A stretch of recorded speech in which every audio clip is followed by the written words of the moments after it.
Yo, what's up? Welcome back to another episode of The Source. Coming off back-to-back winning nights, up over 8 units in the past 2 days. We are heating up, including a perfect NFL ticket last night. That was nice. But we're leaving it in the past. We're moving on. We want to win more than just 2 days. Let's go for 3 in a row. Loaded NBA slate tonight, and I'm dropping a basketball video. We got the Hawks versus Sixers. Let's do it. Welcome to The Source. The Source. The Source. Hey, get the Source. All right, we got Philly on the road here in Atlanta. The line is Hawks 1.5, and the public, the bets are definitely on the Hawks, but look at the money. A lot of sharp action on Philly here. 62% of the money is on Philly. This is as of last night at midnight. Check it out. So not much movement at all here overnight. Here we are, 8 a.m. Yes, I'm up at 8 a.m. recording this right now. It's grind time. So bets are still on Atlanta. The money is evened out a little bit, still slightly leaning towards the Sixers. The line is still Atlanta 1.5, so not much movement. So let's cap this game. If you subscribe to this channel, you already know the first step. We're running the numbers through the spreadsheet. According to the analytics, check this one out. The line for this game should be Atlanta minus 14.88. If you're like, what the hell? How is the reason for that is in my spreadsheets, I use the last 10 games as a big, I also use the last 5 a little bit, but the one that carries the most weight is last 10 games. And Philly's been missing everybody. They lost 8 out of 10. Their whole team was hurt. And Atlanta is playing the best basketball in the entire NBA right now. So you got the hottest team in the NBA analytically for 10 games against a team that's missing 4 of their starters. So that's why we should disregard that because Philly's healthy now. So what I'm going to do for this video and this game is I'm going to take the numbers from November 25th on because that's when Philly was back and Embiid's back in the lineup. So we're looking at numbers for the last week, and we're going to compare these two teams that way. Obviously, as expected, Atlanta's got great defensive analytics. If you remember, a couple weeks ago in the middle of that winning streak, they were like top 2 or 3 in every single category. But if we look at the last week, they have dropped a little bit. They're 4th in defense against the rim, still elite. Only 12th against the mid-range shot and 8th against the three-point shot. Still great defensive numbers, but they have dropped a little bit from about a week and a half ago. Now, Philly's got some decent defensive numbers themselves. I didn't write them down, but they were like 8th at the rim and 11th against the mid-range, I think. But against a three-point shot in the last week, Philly's 16th, which isn't terrible.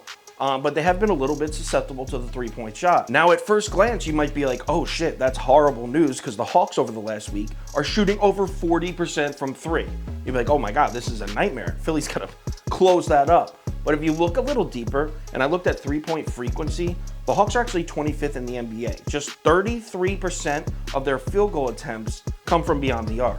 So the Hawks aren't even really taking that many threes. They're just hitting them at a high clip when they do. So it's not as crazy as a mismatch as you think. Add on the fact that the Hawks have no Bogdanovic. He's going to be out for at least a couple more weeks. And they might be without Cam Reddish again tonight. He's listed as questionable. I don't think he's going to play. So all those factors in, I think Philly's actually perfectly equipped to defend this Hawks team. And the main reason is this one man. His name is Matisse Thybulle, and if you haven't heard of him, you should. Right now, according to the 538 Raptor ratings, ready?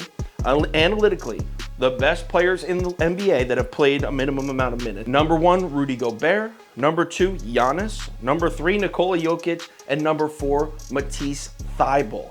Yes, that's right. He's currently rated the 4th best defender in the entire NBA analytically. And the 3 guys above him are all bigs. They're all rim protectors. This dude is a lockdown perimeter defender. This is Kawhi Leonard 5 years ago. This dude on defense. This is Kawhi Leonard on defense 5 years ago. This dude is insane out there. If you remember in the Eastern Conference semis last year, when these two teams played, the Hawks came out and smacked Philly in game 1.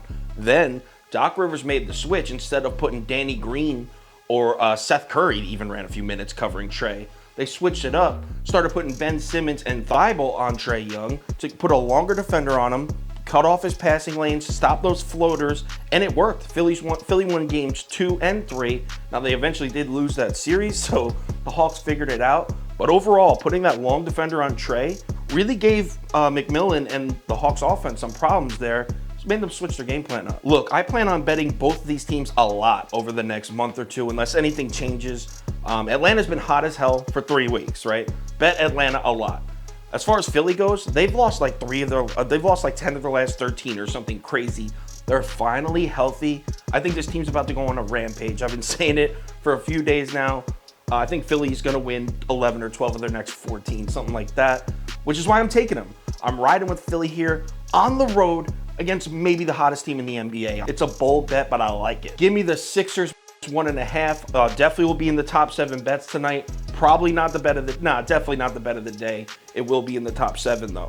Speaking of which, KyleKirms.com is where I post the final ticket, bet of the day, parlay of the day, top 7 bets, all that. Posted around 5 o'clock p.m. Eastern time. Also, if there's any crazy last minute changes, injury updates, money shift, line movement, anything like that, I will definitely keep you posted on Twitter, Instagram story, and Facebook. So make sure you check one of those 3 platforms before you place your bets. 2 good days in a row. We're looking for a third, and we got a nice Friday night here to set the weekend up.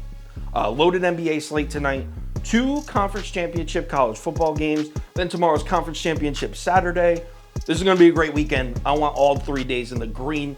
Let's do it. I'll talk to you on Twitter.